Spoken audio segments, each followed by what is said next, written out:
Suway nga pagpanuhol og kwarta sa usa ka police official bugti sa pag-facilitate sa pagdawat sa usa ka police applicant dakwaan og video.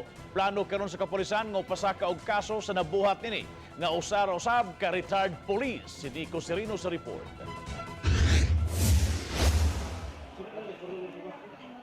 Video kini kaganihang buntag nga kuha sa opisina sa Regional Personnel Human Resources Development Division o R1 sa PRO 7. Kini usa ka retired police misuway pagsuborno kang R1 Head Senior Superintendent Renato Dugan. 40,000 pesos ang gitunol niya kang Dugan bugti sa pagdawat sa iyang anak nga usa ka police applicant. Giingong ikatulong higayon na nga mi-apply ang batan-on apan wala mo qualify. Gibalibaran ni Dugan ang suborno subay sa pagpasabot kaniya nga dili tugutan sa iyang opisina ang pagpanglimbong aron makasulod sa serbisyo. Nako master, kay retired policeman. Ayaw na agbuhata, no?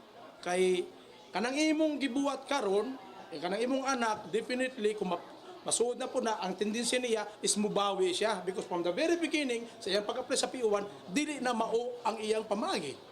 Gitago una sa GMA News ang pangan sa retired police officer hangtod nga makuha ang iyang habig. Apan karon pa lang naglaraw na si Dugan mupasaka og kasong bribery bato kaniya.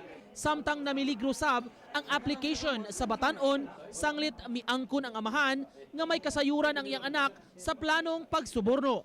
Gustong mo rekomendar si Dugan nga ipa-blacklist kini. Ang inyong pinaka-the best nga punan ang inyong qualification, ang inyong determinasyon o ang pinaka-importante ang inyong pagsalig o pag-ampo sa Ginoo. Mao na makapatabang ninyo aron mo masuod sa pagkapulis.